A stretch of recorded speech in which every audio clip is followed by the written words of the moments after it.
Okay, so this is the Stress Busters stress group, identifying and managing stress, and I want to walk you through each page of this small group. So each week you will start with an outline, and on your outline you'll have the ASCA Mindsets and Behaviors, the objective that the students are learning. So for example, this is the introductory week, so their objective is to collaborate in the group counseling setting, define stress, and build a vocabulary around stress. And then you have your list here, your outline. So the group rules, we'll be establishing those in the first group. We'll do a feelings check, self-assessments, an icebreaker, an activity with a video, and then a journal. So then I have a sample group rules page here for you if you want to print and just use that one, or you can come up with your own group rules. So I do encourage you to talk with students and have them get invested in the group rules so they can contribute by saying, no hitting, and then you can say, yeah, that's a good one. That would go under be respectful and be kind. So I kind of have some in the back of my mind that I'm always trying to redirect them to doing, but you definitely want to get their input because this is their group. I also like to use confidentiality always, no matter the age of the students, and you can sum it up as a simple, what you say in here stays in here. Then feelings check. So you'll get an included feelings check poster. So you can hang this up in your room or show students and they can do a feelings check. So this is where they're going to go around in a circle and say how they are feeling and why. So you want to be sure to model this for the students, especially for the little ones. And you would say, I'm feeling frustrated because I was running late to work today and I forgot my lunch or something like that. So you model an example and then they go, and you can use a talking piece or something if you want to pass it around. This way you can indicate whose turn it is and everyone knows that they're to be showing respect to the speaker. Then I have a stress self-assessment. So you will be giving this out to students. Now, there's two different ones. One self-assessment here is knowledge about what they're going to learn over the course of the group. So on the left-hand side there, you can see they're going to learn about stressors, they're going to learn about stress busters, about a stress toolbox, about their support system. So for this self-assessment, we're trying to assess what they know going into the group, and then what they know when they do this as the post-test, what they've learned in the group. The second self-assessment is just kind of doing a check-in on their self and their own stress and what makes them feel stressed. So what areas they're concerned with. So this group is unique that it has two self-assessments. And you're going to use these in the first session and then the last session. Now each group session is going to have an icebreaker and an activity. So I have all the icebreakers listed here on the instructions page. So for session 1, the icebreaker is a bingo. So you'll get 10 different bingo cards to use here. And then because you do not have the bingo balls, you will have these. So you want to cut these out and then you will draw. These are all the possible different combinations. So you would say G, angry. And if someone has G, they would look to see if they have the angry person, and if so, they would put a little token there. Now, this group also has introduction posters here, so you're going to review this poster, and I encourage you to hang these up in your office during the group so the kids can reference them, or you can put them into their folders. And then this one finally wraps up with, well, this one has the video, and then you'll have a journal reflection. So if you go back to our outline for week 1, it says here, after the bingo, you're going to show this video. There's a link to it here, and discuss that handout, and then they're going to do journal number 1. So journal number 1 is going to check in with them about what they want to get out of the group, and they can name something new that they learned. And then all of these, because it is a stress group, are going to have a little option for a stress check-in at the bottom of each journal. So on the bottom there you see, are you feeling stressed about anything today? They can kind of write it in. Okay, now we're on to week 2. So week 2 is going to start the same way with your group rule and your feelings check. And you can choose to discuss the objective with your students as well, or you can just keep that for your records. Then you're going to have an introduction on what are stressors, and then an icebreaker. This one, it indicated that was the sides of the room icebreaker. So if you go back to our sides of the room icebreaker, you can see the instructions here. That's where you're going to check in with students. They're all going to start in the middle of the room, and you're going to have them answer yes or no if they feel stressed about these things. So you would say, I feel stressed about my family, yes or no, and they would move to that side of the room. And then they're going to do the discussion dice game. So they're going to take turns rolling a die and drawing one card from the deck. So if they roll an even number, they're answering the question. An odd number, they're asking the person to the left the question. And if they roll a double, everyone in the group answers. So it's just a more fun way to determine who's going to answer the discussion cards instead of just having students draw them. And then, of course, that one's also going to end with a journal where they're going to talk about their stressors, and then they have that same check-in question at the bottom. Moving right along to week 3. So this one is the same way. We're always starting consistently with our group rules and our feelings check. Then you're going to do an introduction on circles of control. So this is your poster for this session. And then they have a circles of control icebreaker. So the icebreaker instructions are on that sheet in the beginning, but these are the cards that you're going to use. So they're going to hold the cards in their hands, and they're going to form different circles of control. So if they think this is indicating something that is in their control, they'll move to the inside circle, and if it's out of their control, they'll move to the outside circle. So my friend crying, they can't really control that, so that's the outside circle, like a natural disaster would be, or their parents fighting. But thinking happy thoughts or finishing their homework, those are their own thoughts and actions, so they would move to the inside circle. So this is a fun physical activity where students can stand up and move around while they're learning these circles of control. And of course, you'll have already reviewed that poster with them, so it will be a little easier for them. And then for the activity, they're going to do a stressors flow chart. So the flow chart's the same. There's just 2 visuals, depending on which one the students like better. But they're going to write down some of their stressors, why those things make them feel stressed, what coping strategies they're currently using, and then if they're working, why or why not. So then you can have students work on that independently and then encourage them to share as a group if they want to. So they can share some of their stressors and then maybe compare which ones are the same, and you can refer back to when they did that sides of the room activity from the week before and see if any of those stressors are brought up. And then you'll wrap it up with another journal reflection. This one's asking again about stressors because that was the topic for week 3. Okay, moving right along into week 4. So week 4 is avoidable and unavoidable stress. So again, you can choose to review the objective with students if you want, group rules and feelings check. The reason I like to keep this so consistent is so students know what to expect. They function on expectations. So they're going to come right in and they know, oh, we do group rules, then we do feelings check. Then you're going to introduce avoidable stress. So you'll show this poster. Then the icebreaker for this one is fun. It is a jumbo sort and paste.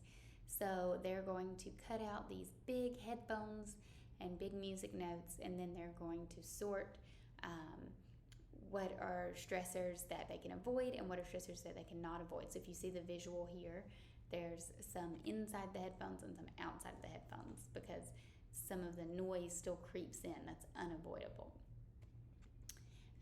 So these are, you'll print out these pages to form a really big set of headphones. There's also a space for them to write their own examples. So this is like a fun, get on the floor activity, use some big butcher paper, cut and paste and write. It might be a little messy and kind of take a lot of time, but the icebreaker in this case will probably take more time than the activity. And then here is the activity, is a stress booklet. So students are going to assemble this little mini book. Some of it is just some facts so they can color in these pages, but then there are opportunities for them to write in their own stressors and to write in some things they cannot avoid. And they can keep this little flip book with them for reference. So where the circles are, you can either use like a little bracket or string, or you can just staple it. Whatever way you want to assemble these, you can get as crafty or as simple as you want. And then you'll end that one with a journal as well. And then the next week, week 5, same thing, group rules, feelings check. This icebreaker is a social stories dice game. So you're going to read the story, and then there's a paper die you're going to assemble, and the students are going to take turns rolling it and answering questions about the story.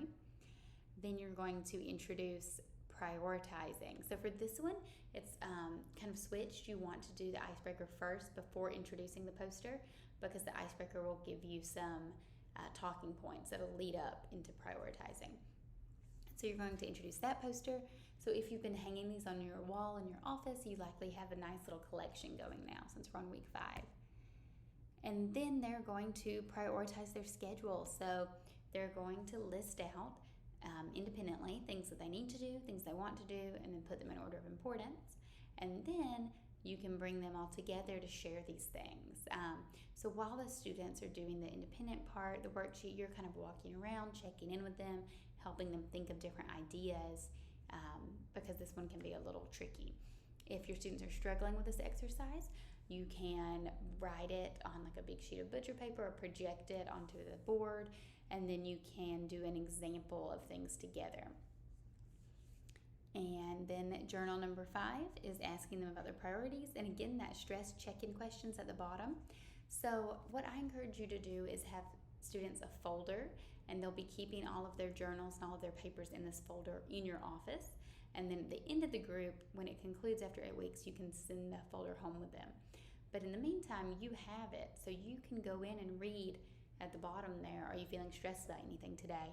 And then you can take that time to follow up with students individually if you notice like a reoccurring stressor coming up, or if it's something that you want to touch base with them on.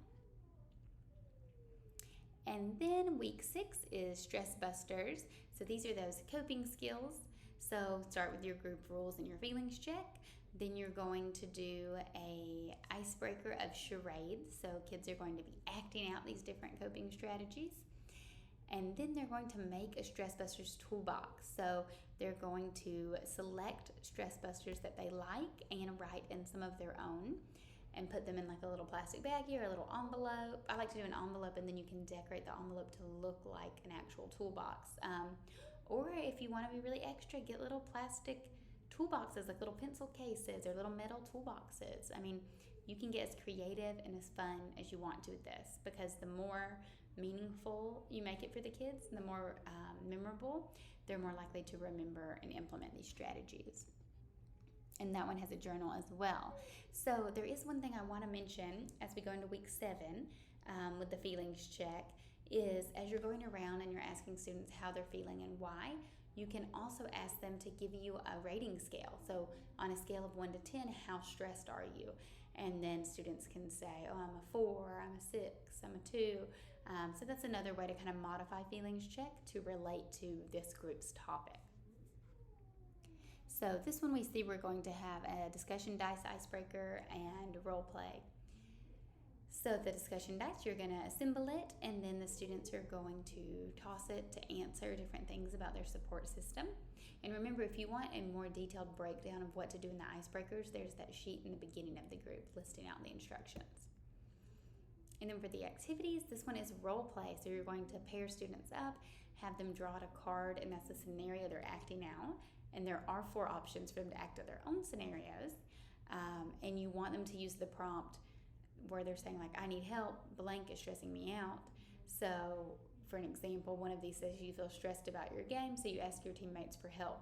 So you want the students to, one of them will act like this person in the support system, so maybe a counselor, a friend, a parent, and the other one will act like the student who's feeling stressed, and they would say, hey, I need help, I'm feeling stressed about the game, and they can elaborate and make up a little backstory to make it longer. But the whole point here is that they're feeling comfortable asking for help when they're stressed from their support system.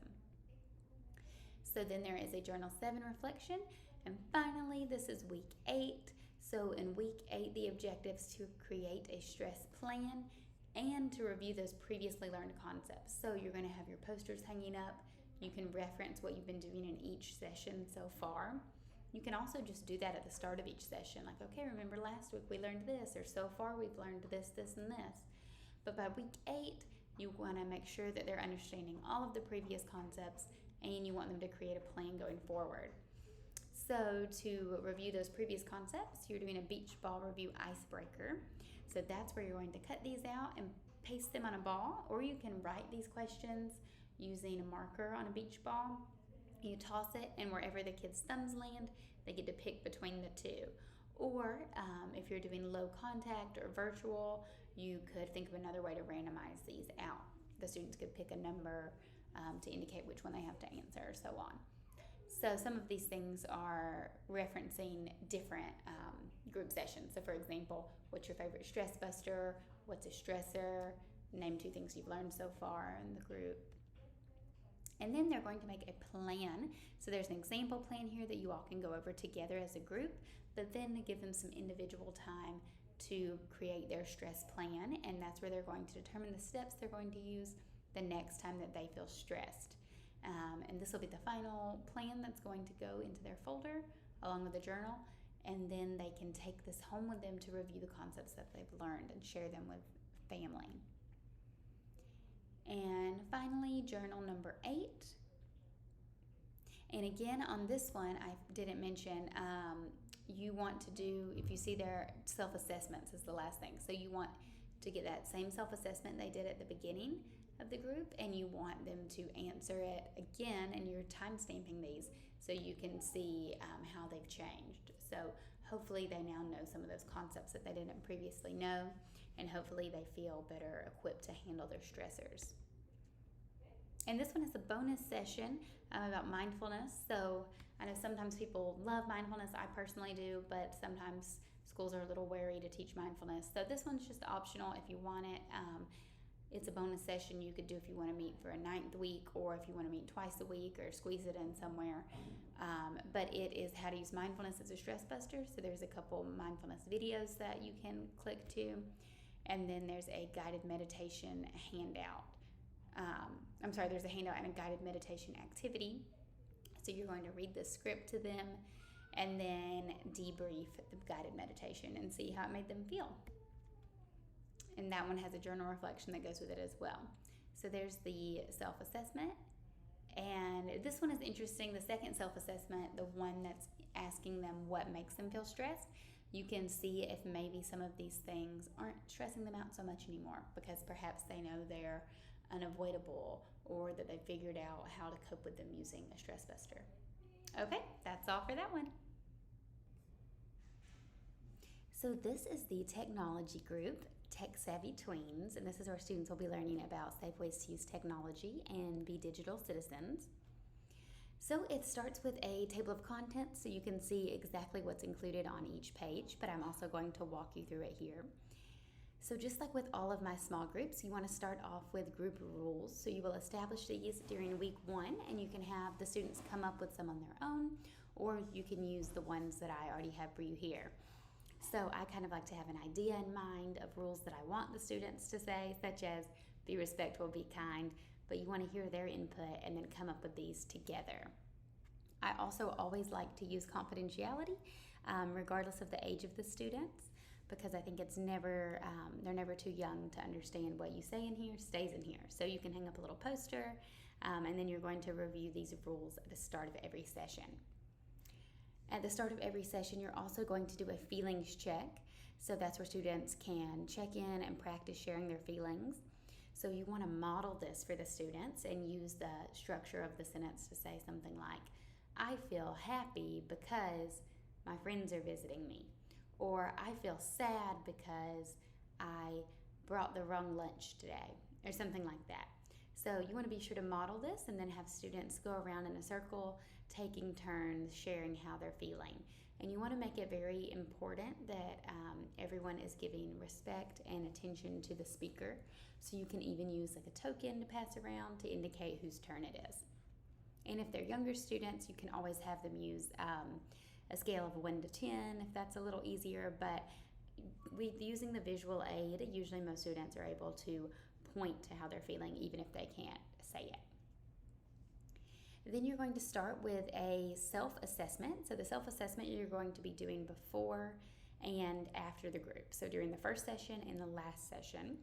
So this is the technology self-assessment they'll be answering. And then I have in here a mini counselor's guide. There's a few are a couple of websites that I really recommend. They have great resources that you can use in conjunction with this curriculum. So head over there and see, you can use some of their videos and worksheets too if you're looking for additional resources. So each week we'll have an outline. So here is week 1's. It will have the ASCA Mindsets and Behaviors, the group objective, and then an outline of what you'll be doing. So we're always going to start with the group rules and feelings check, and then because it's the first session, we'll have a self-assessment, and then an icebreaker activity, a regular activity, and a journal. So the first icebreaker activity is kind of like speed dating. So you have students get in 2 circles, the inward circle and an outward circle, and then you're going to split up the cards between the students, and they're going to have a pile in front of them. So you're going to start a timer for 1 minute, and so the inside circle is not going to move, and the outside circle of students is going to move every minute. So they're going to, it's kind of like speed dating where they switch between people to have these little discussion cards. And then you're going to play until the circle makes it back around to the original pairs. So turn the timer on, and this is fun if you have like a visual timer they can see, or some music that you'll start and pause so they can tell how much time they have, and then they'll use these discussion questions. So you'll cut out the cards. Then for the main activity, because this is the first session, we're just finding out what students know and what they want to know. So print out these cards and then just have students take turns drawing the discussion cards and answering the questions. Then you'll wrap up journal with a journal reflection. So this is how they're saying what they want to get out of being in this group, and then do they feel like their technology use could be improved? Because keep in mind, they may have been referred to this group, but maybe they don't necessarily want to be there. Okay, then we go on to week 2, and here is the outline. So again, we have our ASCA Mindsets and Behaviors, objective, and the outline, and the group rules and feelings check is how we'll always start. And then an icebreaker. So this one is a true or false sort. So you can divide students into pairs to work on this and print a few copies, or you can do it all as one group. So just take a look at your group size to make the best choice for that.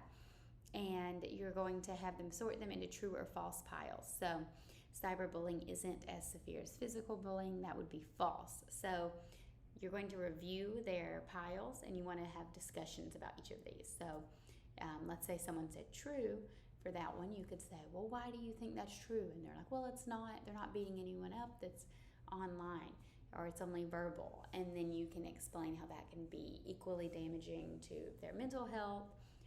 So depending on the age and developmental skills of the students, you can have some really good conversations. These all start as little launching points for deeper conversations. And then there is an answer key in case you're confused on any of them. And then for the main activity for week 2, you're doing a circle chat. So this is where you can blow up a beach ball, and you can either write these questions on there with a Sharpie, or you can cut these out and paste them on a ball. Or if you're trying to be hands-free, you can just assign these little cards numbers and have the students pick a number to indicate which one they answer.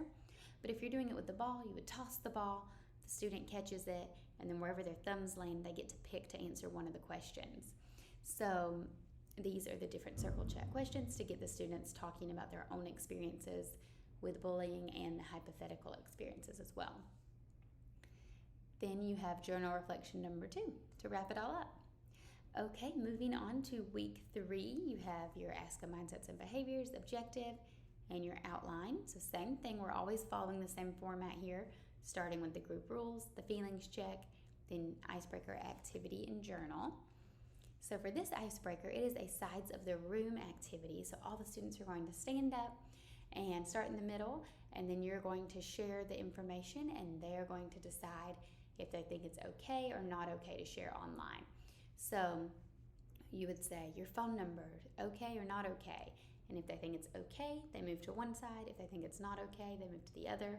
If they're not sure, they can stay in the middle. But be sure, don't just rush through these. It's important to have conversations and maybe little debates about why they think it's okay or not okay. So have the students really represent their view and stand up for why they chose that. And again, this can spark some really good conversations. And then for that activity, these are the cyber safety discussion cards. So you want to have students draw and discuss the discussion card questions and decide who will answer them by asking a who has question. So for example, these are the cards. They have different numbers, but to make it more fun than just the students grabbing one out of the pile and reading it, you're going to determine who's answering based on these questions. So for example, card number 1, who has more than one pet? So if someone in your group has 2 dogs, then they get to answer card number 1. And then if multiple students apply, then you can choose who gets to do it. So for example, whose favorite food is pizza? Let's say 4 students, their favorite food is pizza. You can just choose who gets to answer that one. And that one corresponds with card number 6. So then they would read, do you think you can ever trust who you are talking to online? So this is just kind of a fun way to randomize who answers what, but you do want to make sure if the scenarios don't apply to anyone, you want to make sure everyone's still getting a turn. And then you have journal reflection number 3, where they're reflecting on their own sharing of information. And then this is week 4, so same thing here.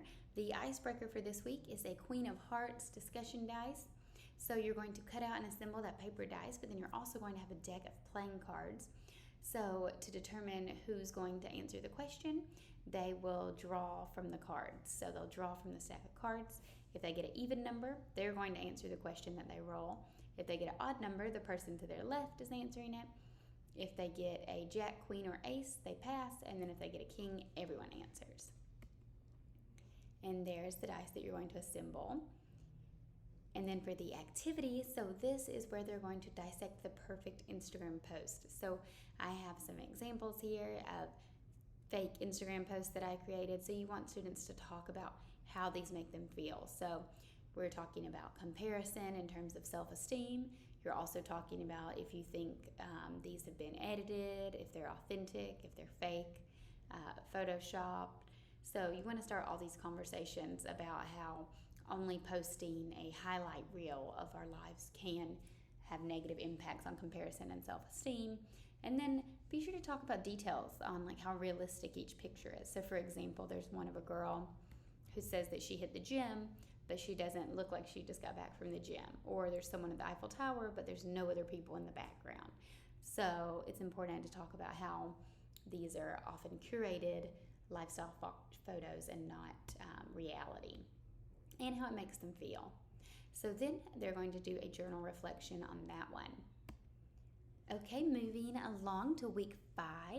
So same thing here. The icebreaker for this one, they're going to start off by watching a video, and then they're going to discuss the benefits and risks of screen time.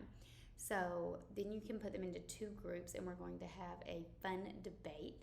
So the students have to defend a side, and this is a good perspective-taking activity because they may not necessarily personally believe the side they have to defend, but you have to split them up into 2 groups.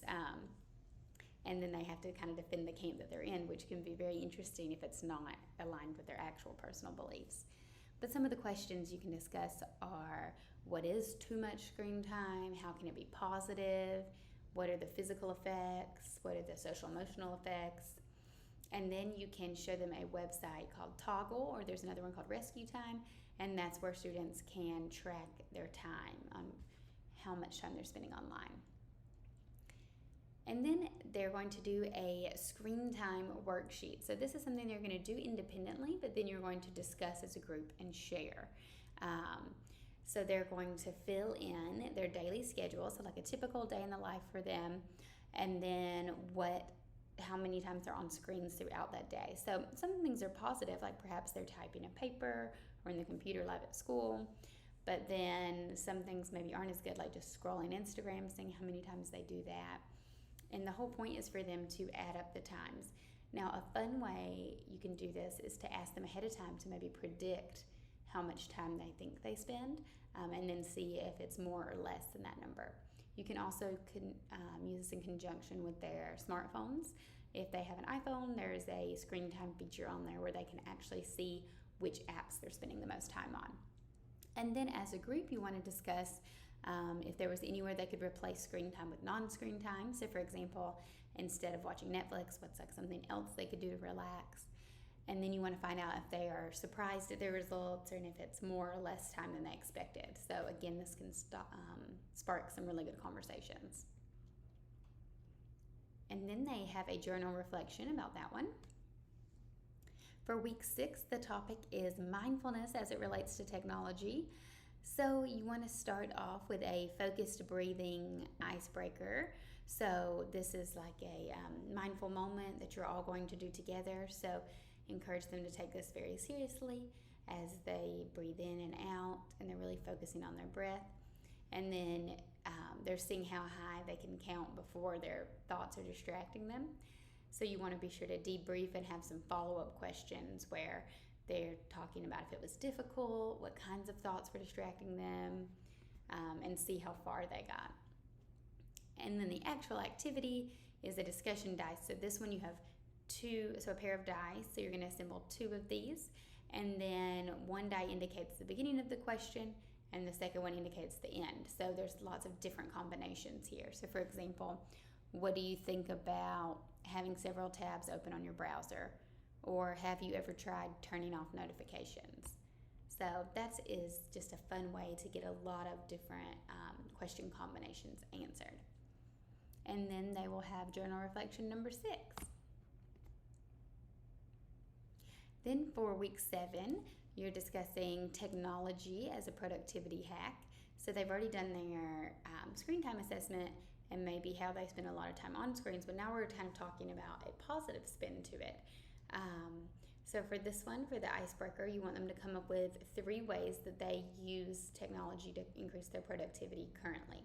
So that can be by using calendars, by using timers, to-do lists, and then you're going to write down everyone's answers on a large piece of paper or on the whiteboard and discuss how they're helpful. So you'll say, okay, Jane said she uses a timer to make sure that she's taking plenty of breaks when she's doing her homework.